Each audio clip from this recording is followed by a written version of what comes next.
विघ्नहर्ता श्री गणेशा, श्री गणेशा, श्री गणेशा। यदि आप इन सूखे पत्तों एवं मैले के ढेर को एकत्रित कर यहाँ के गड्ढों में भरकर उसे मिट्टी से ढक दें तो यही भविष्य में उर्वरक बनेंगे।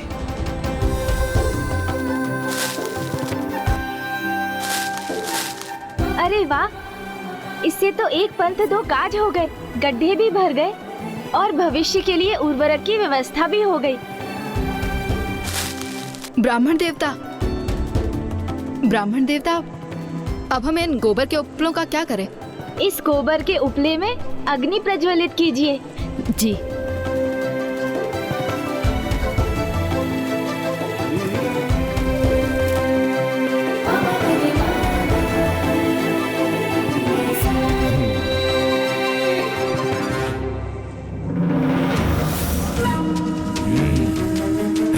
ये क्या हो रहा है? ये मक्षिका और ये मच्छर हमारी ओर क्यों आ रहे हैं?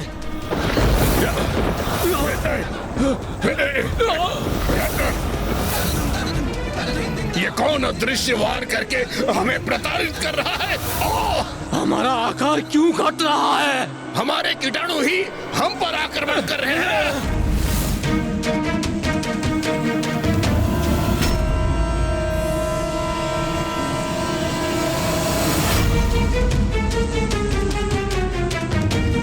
ये मेरे भीतर प्रवेश कर मुझे अपना आहार बना रहे हैं। कल संक्रांति का पर्व है और संक्रांति से एक दिवस पूर्व एक बड़ी अग्नि प्रज्वलित कर वातावरण को शुद्ध किया जाता है, समस्त नकारात्मकता को दूर किया जाता है और इस पर्व को लोहड़ी, पोंगल, बोगी आदि के नामों से भी मनाया जाता है। तो अब हम नीम वृक्षों के पत्रों और छाल से अग्नि प्रज्वलित कर कीटों और रोगों का नाश करेंगे, उन्हें सदा सदा के लिए दूर करेंगे, जिससे ये ग्राम सदा समृद्ध रहे और आप सभी निरोग रहें।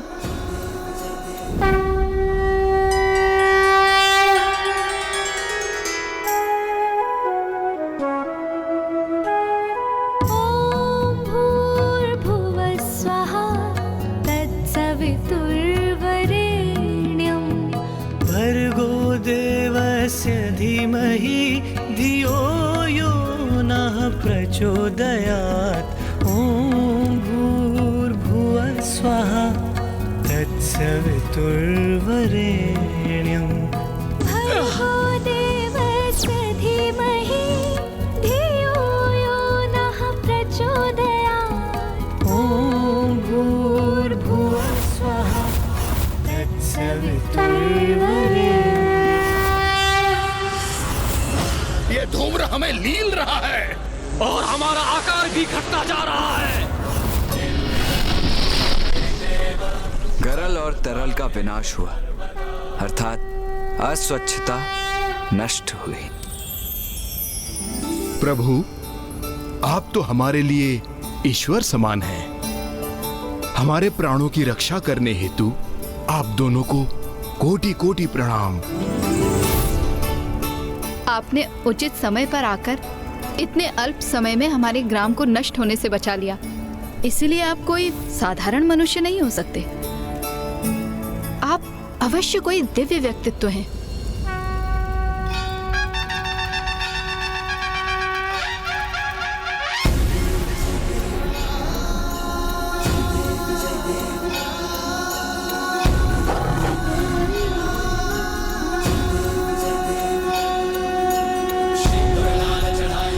माता, संसार में जो कुछ होता है वो ईश्वर की इच्छा से ही होता है, इसीलिए कदाचित हमारा यहाँ आना कोई संयोग नहीं, अपितु इसमें भी ईश्वर की ही लीला है। किंतु हम ब्राह्मण बालक कदाचित आपको स्मरण कराने यहाँ पहुँचे हैं कि आप सभी स्वच्छता के मार्ग से भटक रहे थे और आप सभी को उस मार्ग पर लौटना चाहिए। और ये भी स्मरण रखिए कि स्वच्छता के मार्ग पर चलने के लिए किसी को दिव्य अथवा असाधारण होने की कोई आवश्यकता नहीं। स्वच्छता तो हमारा कर्तव्य है। स्वयं हमारे प्रति, अन्य मनुष्यों के प्रति और हमारे निवास स्थान और वातावरण के प्रति। इसीलिए ऋषिवर, इस ग्राम की रक्षा हमने नहीं, स्वच्छता ने की है। प्रभु, प्रभु, ये जो भूल हुई है वो मेरे ही कारण हुई है। चिरंजीवी वत्स, क्या हुआ? तुम इस महामारी के लिए स्वयं को दोषी क्यों ठहरा रहे हो? क्योंकि सर्वप्रथम यही स्वच्छता के मार्ग से भटका था। मुझे क्षमा कर दीजिए, मैं आप सभी का दोषी हूँ। इसका आरंभ भले ही तुमसे हुआ है, किंतु स्वच्छता का उत्तरदायित्व तो सभी का होता है। तुम्हारी इस भूल को ग्राम का कोई अन्य वासी भी तो सुधार सकता था। किंतु जो भूल तुमसे हुई है उसका दंड अवश्य प्राप्त होगा तुम्हें। आज से तुम्हें प्रत्येक ग्राम जाकर स्वच्छता के प्रति सभी को जागरूक करना होगा। मैं अवश्य करूंगा ब्राह्मण देवता, सर्वत्र जाकर स्वच्छता के महत्व का प्रचार करूंगा। यहाँ स्वच्छता का अभाव था, इसलिए यहाँ माता का वास नहीं था, और जहाँ स्वच्छता होगी माता का वास वहीं होगा, और जहाँ माता उपस्थित रहेंगी वहाँ पर सुख समृद्धि स्वतः ही स्थापित होंगे और सभी जन स्वस्थ रहेंगे।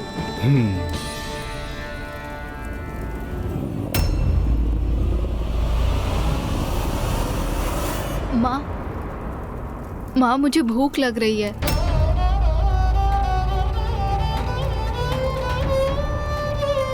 क्या हुआ? आप सभी के मुख पर पुनः चिंता की रेखाएं क्यों भर आई? प्रभु, हमारी रक्षा तो हो गई, किंतु हम भोजन कैसे करें?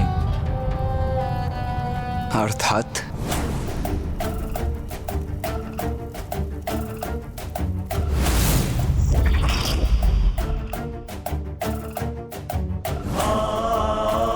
ओह, समझा। सभी वृक्ष, पौधों, फल, नदियों में विष का प्रभाव जो है,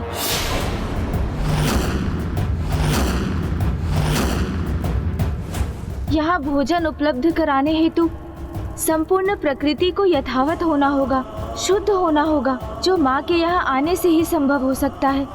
किंतु माँ ने तो यहाँ आने से अस्वीकार कर दिया था। यदि अभी भी वो यहाँ आने के लिए तैयार नहीं हुई तो इस समस्या का समाधान कैसे होगा?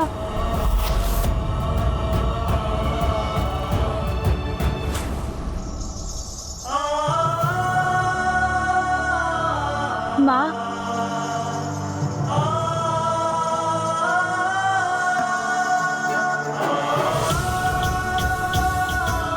माँ, हम तो त्राही त्राही कर रहे संसार के हाहाकार को शांत कराने, आपकी संतानों के कष्ट मिटाने हेतु आपसे सहायता प्राप्त करने आए थे।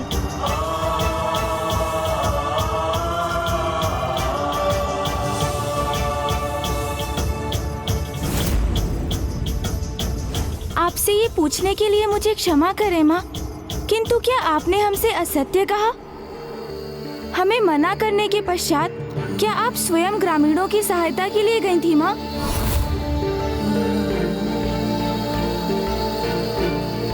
गणेश, ये क्या कह रहे हो तुम? माँ कहाँ उपस्थित थी? माँ भैया, आप माँ से स्वयं ही क्यों नहीं पूछते? नहीं, इसका उत्तर तुम दो गणेश। तुमने माता के प्रति ऐसे वचन क्यों बोले? भैया, आपको स्मरण है ना, जब हमने माँ से उस ग्राम में जाने के लिए अनुरोध किया था तो उन्होंने हमारे अनुरोध को कितनी कठोरता से ठुकरा दिया था। आपके भक्त आपसे गुहार लगा रहे हैं माँ, गरल और तरल से इस संसार की रक्षा कीजिए माँ। नहीं, किंतु जब हम वहाँ थे तो मैंने वहाँ माँ को स्वयं देखा था। माँ वहाँ उपस्थित थी।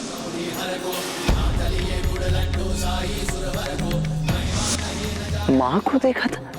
माँ वहाँ उपस्थित थी अर्थात भैया, माँ एक साधारण ग्रामीण स्त्री के रूप में वहाँ उपस्थित थी।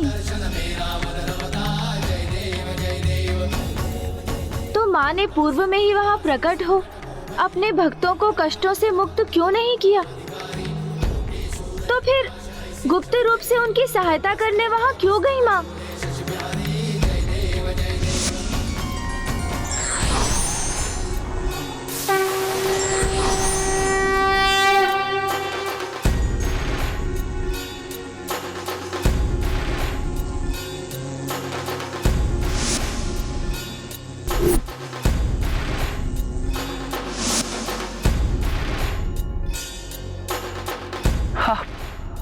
आप स्वयं वहां उपस्थित थी माँ। मैं समझ गया माँ। दुर्गमासुर के असुर गरल और तरल आपकी ही दिव्य योजना के भाग थे ना?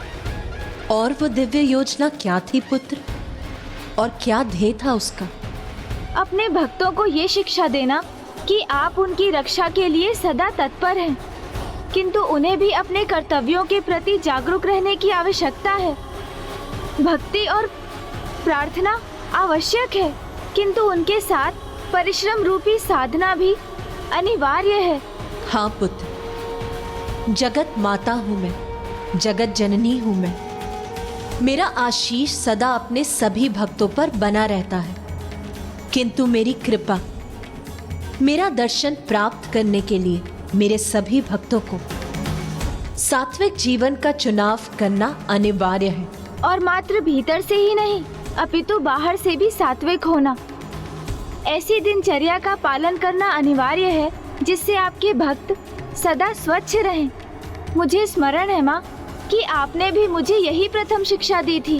सर्वप्रथम तुम्हें दातून करना है और फिर स्नान। प्रातः इसे करने से दंत और उसको आधार प्रदान करने वाले मसूड़े स्वस्थ रहते हैं पुत्र। भले ही दुर्गमासुर के असुर तरल और गरल ने अस्वच्छता, अशौच और रोगों को फैलाया, जिसके प्रभाव से अस्वस्थ होकर मेरे सभी भक्त स्वच्छता के महत्व को भूलकर अपने मार्ग से भटक गए।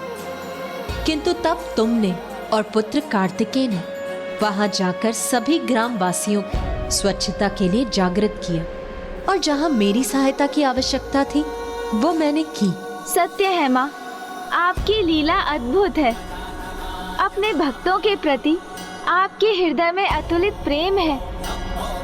पुत्र गणेश, पुत्र कार्तिकेय, मैं अपने सभी भक्तों को सामर्थ्य और आत्मनिर्भर बनाना चाहती हूँ, किंतु आवश्यकता पड़ने पर उनके कष्ट दूर करने और उनकी सहायता करने के लिए मैं प्रकट होती हूँ। पुत्र गणेश, मेरे प्रत्येक कर्म में मेरे भक्तों का हित ही निहित रहता है।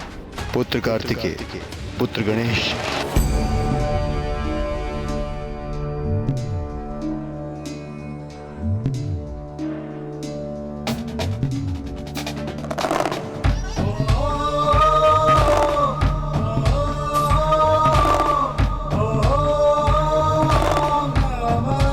प्रणाम पिताश्री।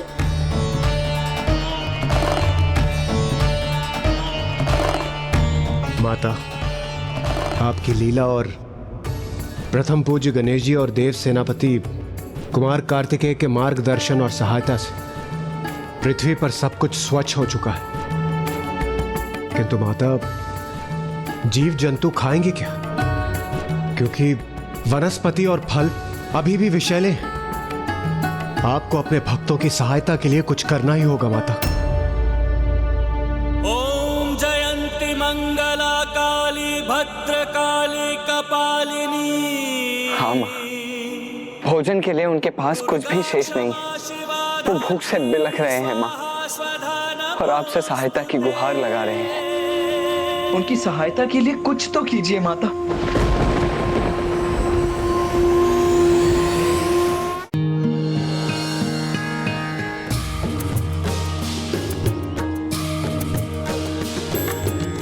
गिरिनंदिनी नंदित मेदिनी विश्व विनोदिनी नंदिनुते गिरिवर बिंद शिरोधिनी वासिनी विष्णु विलासिनी जिष्णुते। गिरिनंदिनी नंदित मेदिनी विश्व विनोदिनी नंदिनुते गिरिवर बिंद शिरोधिनी वासिनी विष्णु विलासिनी जिष्णुते। भगवती हेशिति कंठ कुटुंबिनी भूरि कृते। जय जय हे महिष महिषासुरमर्दिनि रम्यकपर्दिनि शैलसुते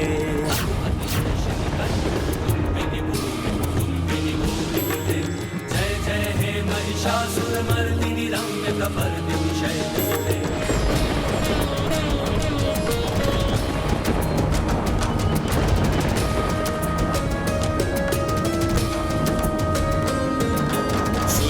वर्षिणि दुर्धर धर्षिणि दुर्मुख मर्षिणि हर्षरते त्रिभुवन पोषिणि शंकर तोषिणि किल्बिष मोषिणि घोषरते। वर्षिणि दुर्धर धर्षिणि दुर्मुख मर्षिणि हर्षरते त्रिभुवन पोषिणि शंकर तोषिणि किल्बिष मोषिणि घोषरते। तनुज निरोषिणि दितिसुत रोषिणि दुर्मद शोषिणि सिंधुसुते जय जय हे महिषासुरमर्दिनि रम्यकपर्दिनि शैलसुते। तनुज निरोषिणि दितिसुत रोषिणि दुर्मद शोषिणि सिंधुसुते जय जय हे महिषासुरमर्दिनि रम्यकपर्दिनि शैलसुते।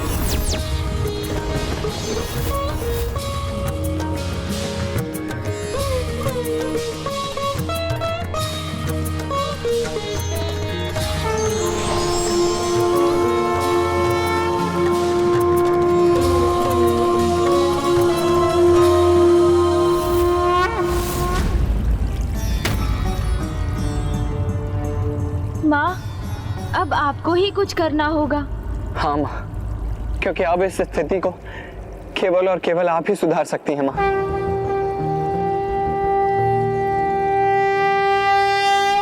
विनती सुनो माता। माँ कुछ कीजिए माँ, माँ कुछ कीजिए, आपके भक्त आपसे सहायता मांग रहे हैं। निवेदन गणेशा जगदम्बे जगजननी सिंह आरूढ़ा। ये संतरा कहाँ से उत्पन्न हुआ और ये मेरे हाथ में कैसे आ गया? जय माँ उमा स्वरूपा।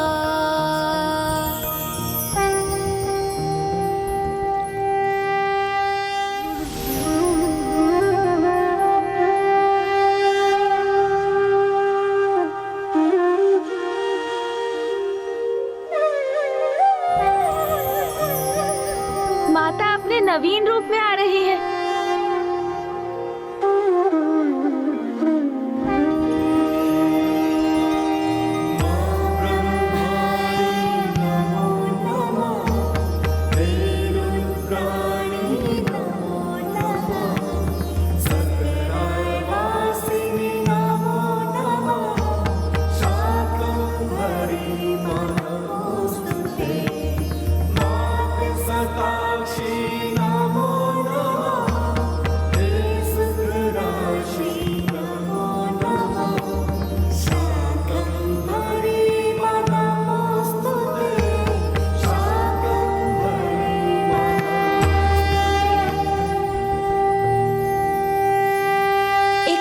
सबसे बड़ा सुख और एक माँ की सबसे बड़ी पीड़ा क्या होती, इसका आभास है आप सभी को। माँ का सबसे बड़ा सुख जब उसकी संतानें तृप्त होने तक भोजन प्राप्त करें, और एक माँ की सबसे बड़ी पीड़ा है जब उसकी संतान भोजन से वंचित रहे।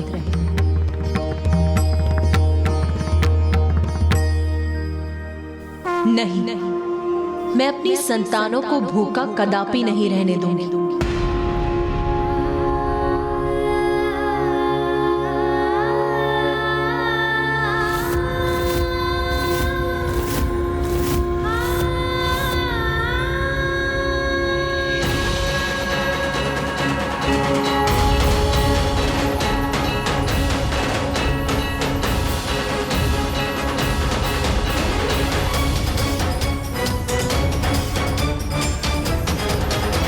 या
अद्भुत। आकाश में फल और वनस्पति।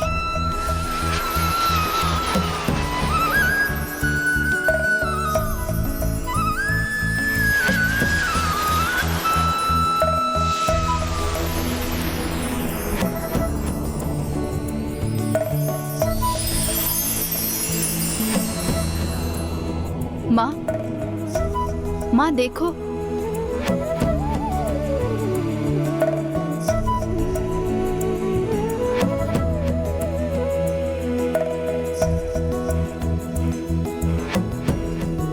माता ने हमारी प्रार्थना सुन ली। माता, आपको बहुत बहुत धन्यवाद।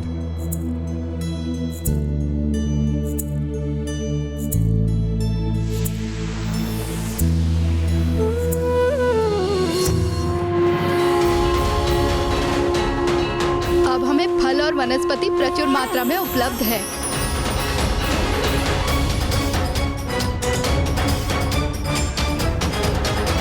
या देवी सर्वभूतेषु मारूपेण संस्थिता नमस्तस्यै नमस्तस्यै नमस्तस्यै नमो नमः। या देवी सर्वभूतेषु शक्तिरूपेण संस्थिता नमस्तस्यै नमस्तस्यै नमस्तस्यै। फल और वनस्पति मिल गए। सर्वभूतेषु लक्ष्मीरूपेण संस्थिता नमस्तस्यै नमस्तस्यै नमस्तस्यै नमो नमः। या देवी सर्वभूतेषु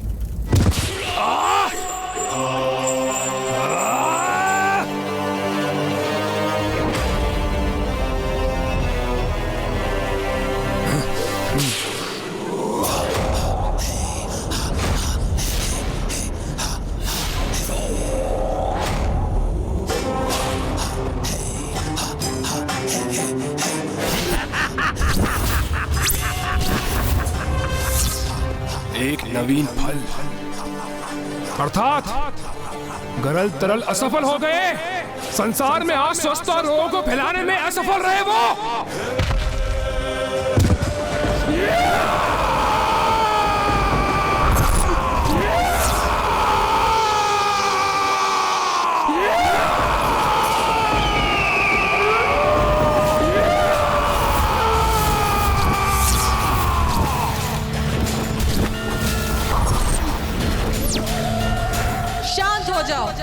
इस प्रकार तू चीख कर मात्र यहाँ के चमगादड़ों को आतंकित कर सकता है। माता! हाँ, मैं मूर्ख। इस प्रकार ऊंचे स्वर में चीखने से कुछ नहीं होगा। सुन मेरी चेतावनी और अभी भी समझ जा। बार बार क्षति पहुंची है तुझे, बार बार पराजित हो चुका है तू। वेद माता को प्रथम पूज्य गणेश मुक्त करा ले गए। तेरा नगर नष्ट हो गया। एक एक कर तेरे सभी असुर, तापिक, गरल और तरल भी विफल हो गए। तो अब तो समझ जा ये संकेत और सुधर जा।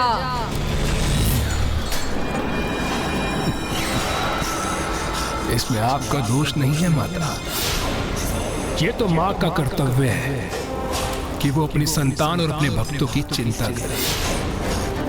मैं आपका परम भक्त हूँ माता, इसलिए आपका स्नेह मेरे प्रति है और इसलिए आप मुझे सावधान कर रही हैं। किंतु मैं दुर्गमासुर हूँ, और मैं दुर्गमासुर उस आदिशक्ति माता को दिखाऊंगा कि मैं क्या करने में सक्षम हूँ।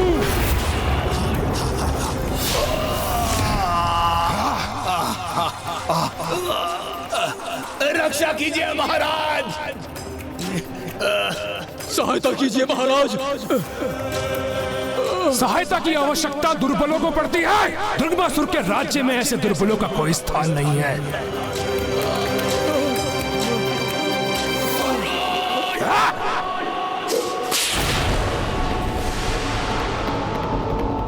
मैं दुर्गमासुर पराजय स्वीकार नहीं करूंगा, कदापि नहीं। पुनः अपनी असुर सेना, अपने नगर का निर्माण करूंगा मैं और धूल धूसरित करूंगा उन देवताओं को।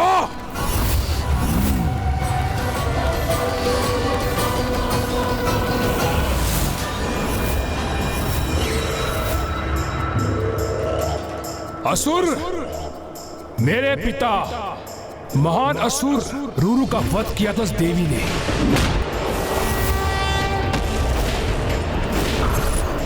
और हमारे महान राजा शुंभ निशुंभ का भी वध किया था उस देवी ने।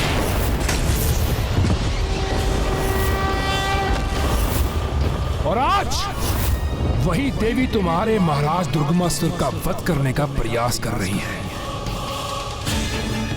मेरे असुरों, मैंने अपना सर्वस्व तुम्हारे प्रति समर्पित किया है और अब तुम्हें मेरे लिए भी कुछ करना होगा। तुम सभी को मेरे लिए युद्ध करना होगा और मेरे नगर का नव निर्माण करना होगा। और तुमने यदि ऐसा नहीं किया तो मैं तुम्हारा वध कर दूंगा। अब चुनाव तुम्हें करना है, मेरे लिए कार्य करना है या मेरे हाथों मृत्यु प्राप्त करनी है।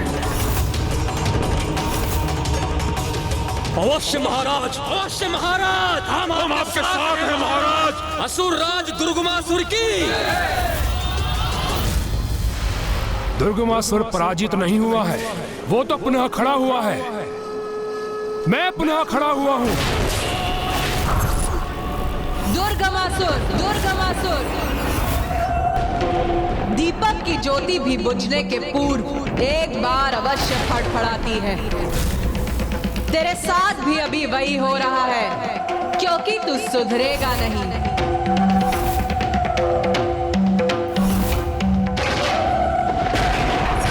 तू सुधरेगा नहीं। माँ, क्या हुआ माँ? दुर्गमासुर पुनः अपनी कुटिलता पर उतर आया है। हाँ माता, आप उचित कह रही हैं माता। माता, मुझे प्राप्त सूचना के अनुसार दुर्गमासुर अपनी सेना को पुनः संगठित कर रहा है, अपने नगर का नव निर्माण कर रहा है। अर्थात वो किसी कुटिल योजना की रचना कर रहा है। माता, अब तो दुर्गमासुर के आतंक का अंत करने का केवल एक ही उपाय, उसका अंत। हाँ माता, और वो केवल आप ही कर सकती। नहीं, जगत माता हूं मैं और दुर्गमासुर भी मेरी ही एक संतान है।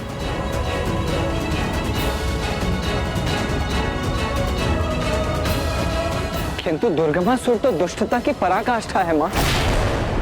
वो आपके ही भक्तों के लिए संकट बनता जा रहा है। जो भी हो, किंतु पुत्र कार्तिकेय, मैं तो अपने मातृ धर्म का परित्याग नहीं कर सकती और किसी भी अवस्था में मुझे अपनी संतानों को सुधरने का एक अंतिम अवसर प्रदान करना ही होता है और वही अंतिम अवसर दुर्गमासुर को भी प्राप्त होगा। किंतु माँ, यदि उसने अभी भी आपकी चेतावनी पर ध्यान नहीं दिया तो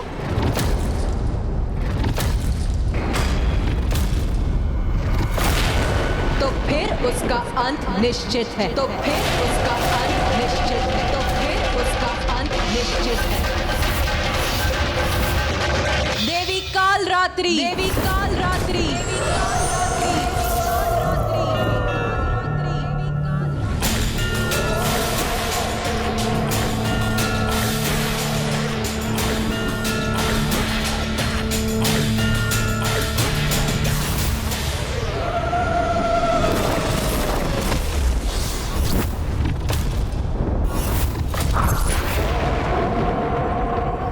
माता काल रात्रि।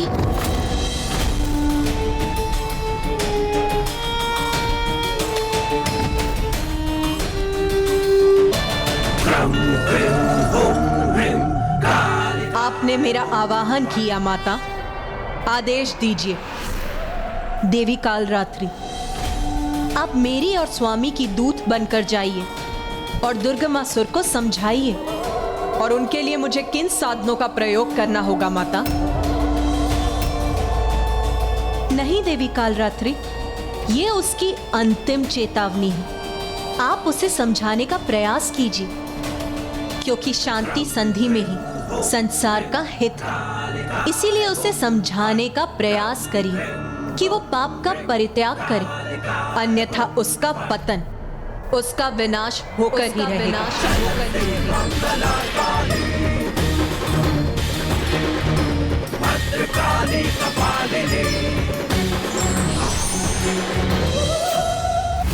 जब मैं अपने नगर का नव निर्माण कर रहा हूं, तब मुझे अपने असुर प्रहरियों द्वारा सभी दिशाओं से मुझे अपने भवन की सुरक्षा सुनिश्चित चाहिए।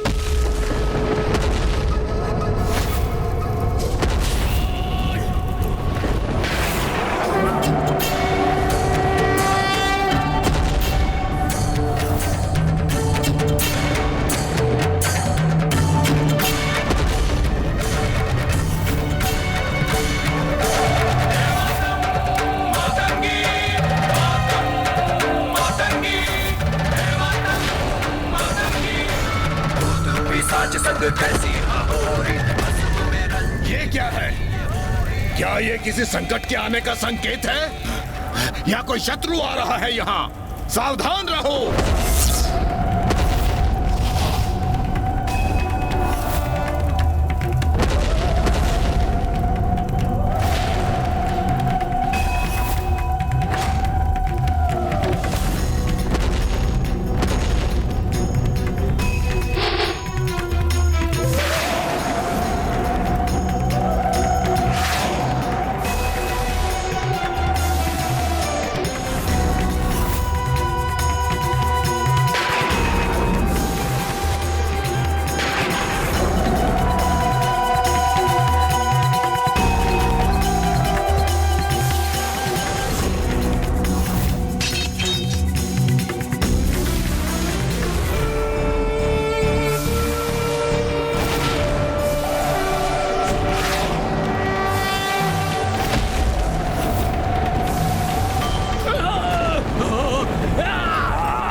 ये क्या हो रहा है?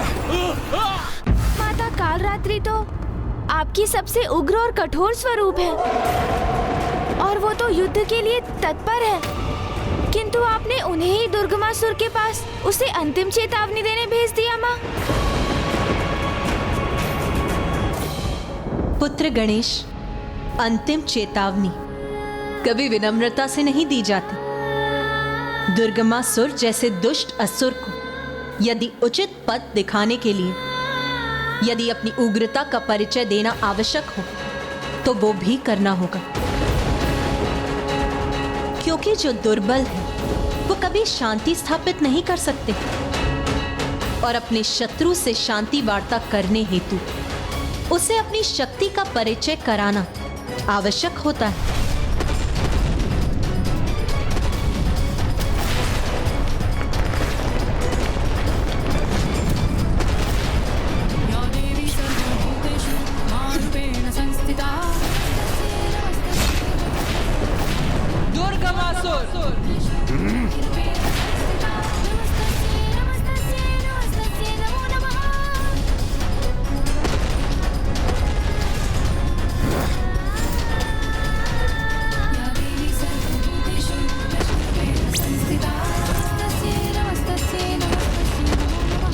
ये स्त्री कौन है?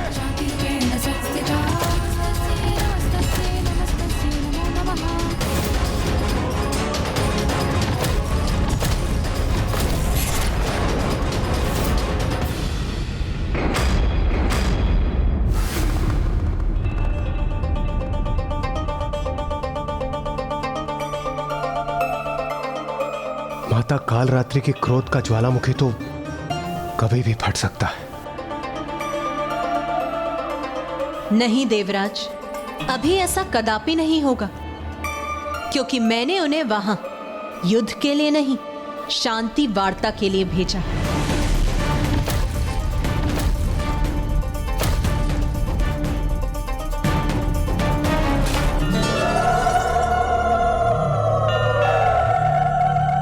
देवी कालरात्रि, आप मेरी और स्वामी की दूत बनकर जाइए और दुर्गमासुर को समझाइए, क्योंकि शांति संधि में ही संसार का हित है। माता का आदेश है, इन दुष्टों का संहार नहीं करना है मुझे, तो बिना इनका अंत किए इन्हें अपने मार्ग से हटाऊंगी मैं।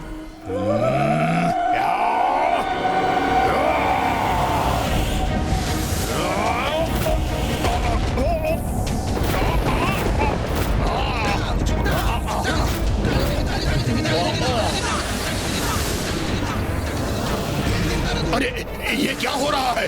हम ऊपर कैसे उठे जा रहे हैं? महाराज हमारी रक्षा कीजिए। आगे नहीं बढ़ सके मेरे असुर। वो तो लौट कर यहीं गिर रहे हैं। ये कैसे संभव है?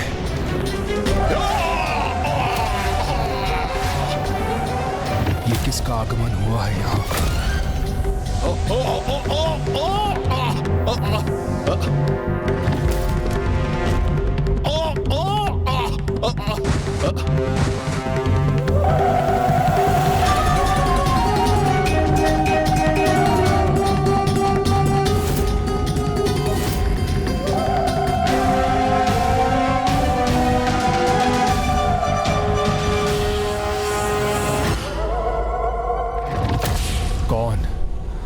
कौन है ये देवी जो बड़ी उग्र और भयंकर प्रतीत हो रही है? ये क्यों आई है यहाँ?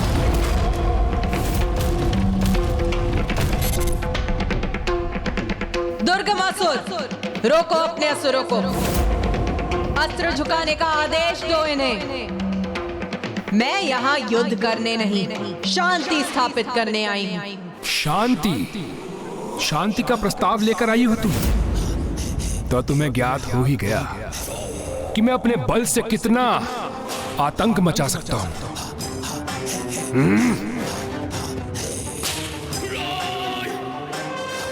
देवी, किंतु रिक्त हाथों क्यों चली आई? भिक्षा पात्र कहाँ है तुम्हारा? मुझसे भिक्षा मांगने आई हो ना? शांति की भिक्षा।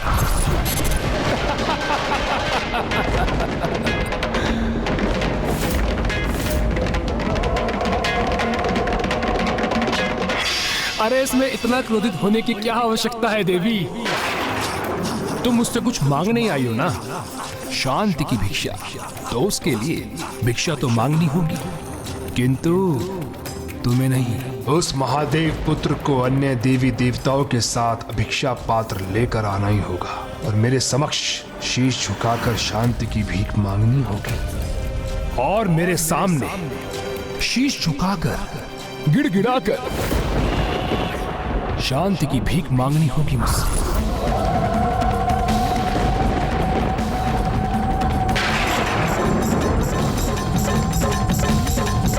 उसके बाद मैं निर्णय लूंगा कि उन्हें शांति प्रदान करूं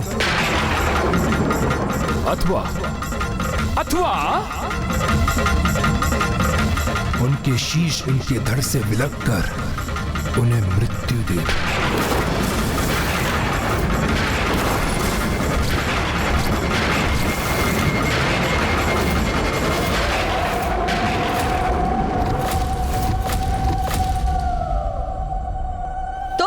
शीश विलग करोगे?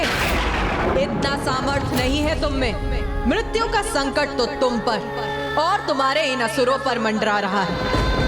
मैं यहाँ तुम सभी के शीश सुरक्षित करने का अवसर देने आई हूँ। उनसे युद्ध करने पर उतावले हो रहे हो तुम, जो स्वयं परम शक्ति, वो परम शक्ति जो अपनी पलक झपकाते तुम्हें भस्म कर सकती है।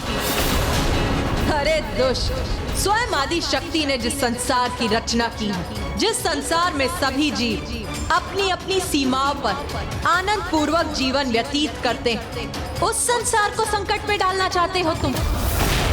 उनकी संतानों को कष्ट देकर तुम अपने ही विनाश को निमंत्रण दे रहे हो। अभी भी समय है।